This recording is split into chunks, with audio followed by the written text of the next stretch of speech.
आजपासून आपण समाधी आणि 6 गोष्टी या कथासंग्रहाचे वाचन सुरू करत आहोत. समाधी व इतर 6 कथा हा कथासंग्रह 1927 साली प्रकाशित झाला होता. या कथासंग्रहातील पहिली कथा अंगणातील पोपट ही होय. या कथेतील लहानग्या आईविना पोरक्या पोपटाची प्रेमाची भूक त्याच्या वडिलांकडून भागवली जात नाही. त्याच्या मनाची तडफड अत्यंत कुशलतेने नाजूक हातांनी त्यांनी दाखवली आहे.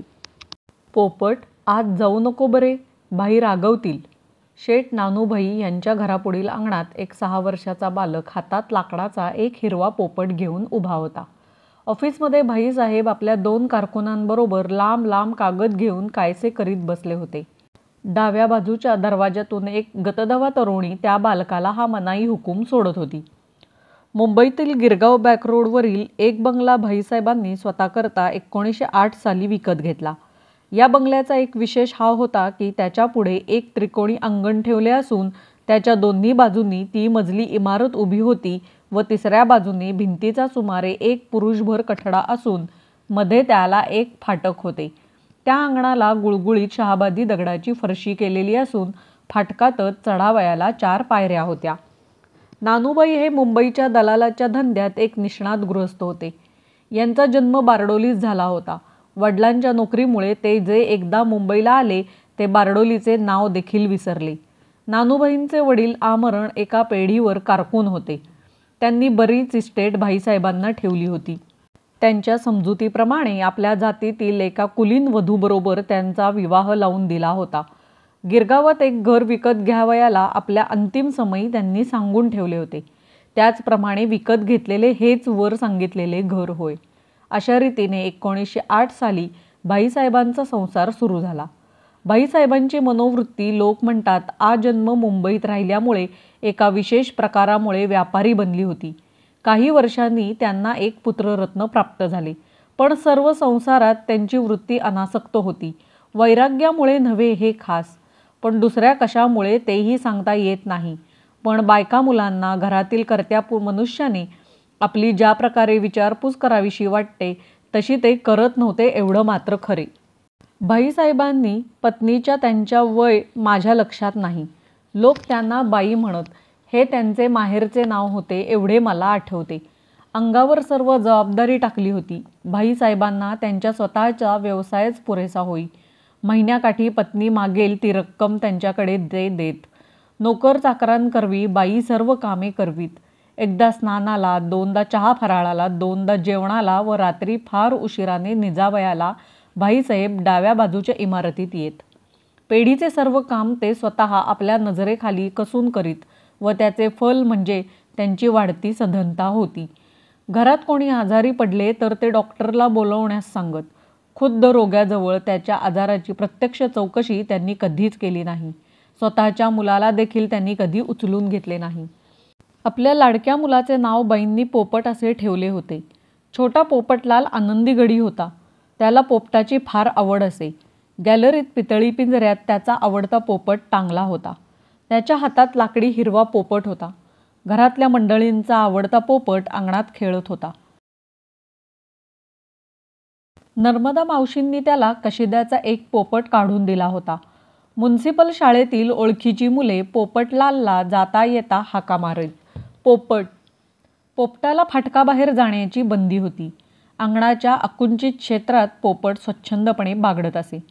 1918 सालच्या इन्फ्लुएन्झामध्ये बाईंचा प्रसूतिकाल दुर्दैवाने आला.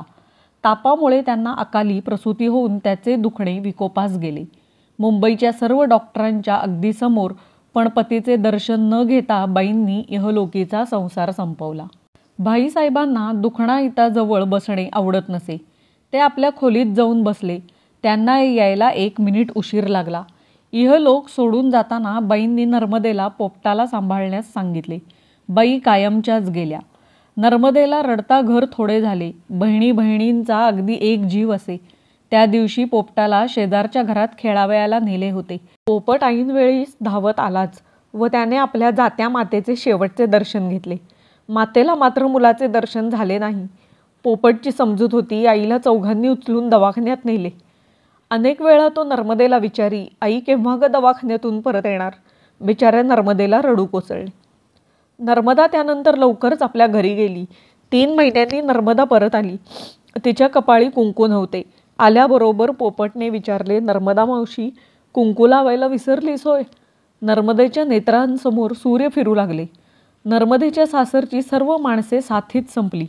निराधार नर्मदेला भाईसाहेबांनी आपल्या घरी आणून ठेवले. 2 वर्षात भाईसाहेबांच्या वृत्तीत काहीही फरक पडला नाही. त्यांची पोपटशी, नर्मदेशी, इतरांशी वागणूक अगदी पूर्वीसारखीच होती. नर्मदेला एकच आश्रय होता, एकच करमणूक होती. ती पोपटाला जीवाभावाने जपत असे. म्हणच आहे, माय मरो पण मावशी जगो. पोपटाला भाईसाहेबांच्या ऑफिसात जाण्याची इच्छा होती. त्यांना तो आपला हिरवा लाकडी पोपट दाखवणार होता. भाईसाहेब कामात गुंतले होते. महत्त्वाचे कसलेसे कागद चाळून कारकुनांना ते काही सांगत होते. अशा वेळी त्याला कसाचा वाव मिळतो. अर्ध्या तासापासून पोपट ऑफिसच्या दरवाजासमोर उभा होता. त्याला वाटत होते, आता नाही, मग भाईसाहेब आपल्याला आत बोलवतील. मग आपण त्यांना लाकडी पोपट दाखवू. भाईंनी त्याला आत बोलवले नाही. नर्मदा इतक्यात कशालाशी बाहेर आली. आरंभी सांगितलेली प्रेमाची मनाई तीच होती. नको जाऊ, भाई कामात आहेत होय. त्यांचे काम केव्हा संपेल? त्यांना मी बाजारातून पोपटाला डाळिंबे आणायला सांगणार आहे. संध्याकाळी भाई जेवायला आले म्हणजे सांग बरं त्यांना. फडफड असा आवाज आला. पितळेच्या पिंजऱ्यातल्या पोपटाने पंख झाडले. मावशी, आज पोपटाला डाळं का नाही ग दिली? पोपट पिंजऱ्यातल्या वाटीत पाहून म्हणाला. स्वतःला पाहिजे असेल म्हणून पोपटाची इतकी काळजी चालली आहे. नर्मदेला 1998च्या चैत्रातील आठवण झाली. हळदी कुंकवाकरिता भिजवलेली डाळ पिंजऱ्यातल्या पोपटाला देण्याच्या आमिषाने अंगणातला पोपटच खात असे. कितीदा तरी नर्मदेने पोपटाला आपल्या चिमुकल्या हाताने सर्वांची नजर चुकून डाळीचा बोकणा भरताना पकडले होते. पोपटाला आज दुपारची बाळवाटी भिजलेल्या डाळींची मिळाली. पिंजऱ्यातल्या पोपटाचाही त्यात वाटा होता. शेजारचा बंशी पोपटशी खेळायला आला. पिंजऱ्यातल्या पोपटाचे पोपटाने आवडते नाव लाल असे ठेवले होते. संध्याकाळ झाली होती. रस्त्यातून मोटरगाड्यांची जा ये चालली होती. म्युनिसिपल शाळेतील मुलांनी फाटकासमोर उभे राहून हाक मारली, पोपट. त्या दिवशी भाईसाहेब काम संपून घरी येईपर्यंत पोपटची मध्यरात्र झाली. नर्मदा मधल्या घरात विचार करीत बसली होती. तिला ब्रह्मांड आठवत होते. पोपट आपल्या बिछाणावर निश्चिंतपणे घोरत होता. दुसऱ्या दिवशी पाडवा. नर्मदेने पोपटाकरिता नवी पाटी आणवली. नवी पाटी घेऊन पोपट घरभर हिंडत होता. पोपटाला आज नवीन वर्षाचा नवा आनंद झाला होता. भाईंना पाटी दाखवण्याकरता पोपट दारात गेला. भाई नाहीत. भाई आकस्मिक कारणामुळे अहमदाबादला गेले होते. त्याने कारकुनाला विचारले, भाई केव्हा हो परत येतील? उद्या संध्याकाळी. दुसऱ्या दिवशी पोपट नर्मदेला म्हणाला, रात्री भाई उशिराने आले तरी मला उठव हं, मी त्यांना माझी नवी पाटी दाखवणार आहे. नर्मदेकडून रुकार मिळाल्यावर तो आपल्या आवडत्या लालची विचारपूस करण्यासाठी बाहेर गेला. त्या रात्री भाई परत आले नाहीत. दुसऱ्या दिवशीही आले नाहीत. तिसऱ्या दिवशी सकाळी 10 वाजता भाईसाहेब आपल्या फाटकात उतरले. पोपट धावतच त्यांच्याकडे गेला. भाई, आधी घरात या, मला एक शानदार हिरवा पोपट आणला आहे. भाई पोपटशी बोलले नाहीत. एक अक्षरही न बोलता ते तडक आपल्या ऑफिसमध्ये गेले आणि बरोबर असलेल्या गृहस्थाशी 2 तास खलबत करत बसले. बऱ्याच मोठ्या रकमेचे एक प्रकरण अंगावर आल्यामुळे नानूभाई अगदी अस्वस्थ झाले होते. त्यांना पुढे 4 दिवस एक क्षणाचीही फुरसद मिळाली नाही. सारखे मोटारीतून खेटे घालीत होते. 5व्या दिवशीही पोपटच्या लाकडी पोपटाची त्यांना आठवण झाली नाही. पोपटाला राग आला होता. त्याने भाईंशी आपण होऊन बोलावयाचे नाही असा निश्चय केला होता. एका रात्री पोपटाला ताप भरला. नर्मदेला कसेसे वाटू लागले. आजपर्यंत त्याला अनेकदा ताप आला होता, पण आज नर्मदेला विनाकारण हुरहुर वाटू लागली. पोपटाला दुसऱ्या मजल्यावरच्या रस्त्याकडल्या खोलीत निजवले होते. त्याला आज फोनोग्राफचे गाणे ऐकावयाची इच्छा झाली. नर्मदा त्याच्याकरता रेकॉर्ड लावित होती. मध्येच पोपटने विचारले, भाई माझ्यावर रागवले आहेत का ग? नाही बाळ, रागवायला काय झालं? होय, आणि तू पण माझ्यावर रागवली आहेस. सगळे लोक माझ्यावर रागवले आहेत. कुणी सांगितलं तुला? मला आपले वाटते उगीच. नर्मदा आत गेली. पोपट खिडकीतून बाहेर पाहू लागला. बंशी तर मुलांबरोबर शाळेला जात होता. बंशी, बंशी, पोपटने हाक मारली. बंशीला हाक ऐकू गेली नाही. तो तसाच पुढे गेला. सगळे लोक माझ्यावर रागवले आहेत, पोपट स्वतःशीच म्हणाला. त्याला आज आईची आठवण झाली. नर्मदा खोलीत आली. तिला त्याने विचारले, मला आई केव्हा ग भेटेल? भेटेल बाळ. नर्मदा दुसरे काय उत्तर देणार? त्याची आई परत येण्याकरता गेली नव्हती. पोपट उठून बाहेर जाऊ लागला. कुठे जातोस? भाईंकडे. थांब, भाईंनाच इथे बोलवते हा. नर्मदा बाहेर गेली. तिने नोकराबरोबर निरोप पाठवला. पोपट बोलवतो आहे. भाई ऑफिसात नव्हते. भाई परत आल्यावर नोकराने निरोप कळवला. कशाला बोलवतो? त्याला म्हणावे सध्या काम आहे, थोड्या वेळाने येईन. थोड्या वेळाने भाईसाहेब या वयाला विसरले. पोपटचा ताप वाढतच होता.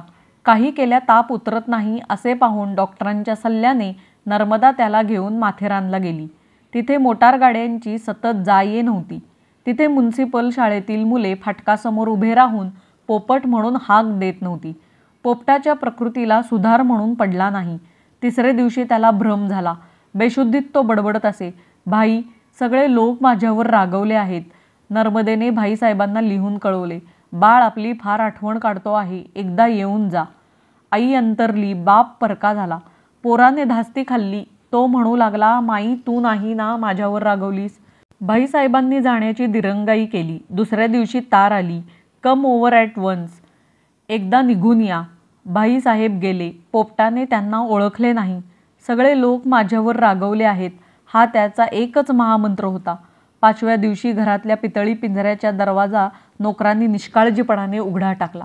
त्यातला पोपट जो एकदम उडाला तो पुन्हा सापडलाच नाही. जवळजवळ त्याच वेळी पोपट आपल्या कुडीचा पिंजरा फोडून उडून गेला. पुन्हा तो परत आला नाही. भाईसाहेब नर्मदेला घेऊन परत मुंबईला आले. लाकडाचा हिरवा पोपट झोपाळ्यावर पडला होता. पितळेचा रिकामा पिंजरा गॅलरीत टांगला होता. सगळ्या घरात उदास होते. नर्मदा रडत होती. भाईसाहेब हातावर डोके ठेवून बसले होते. त्यांना आपल्या पत्नीची आठवण झाली. पोपटला सांभाळा असे तिची विनंती होती. पोपट कोठे आहे? पोपट उडून गेला. संध्याकाळ झाली होती. रस्त्यातून मोटरची जा ये चालली होती. म्युनिसिपल शाळेतल्या मुलांनी फाटकासमोर उभे राहून हाक दिली, पोपट.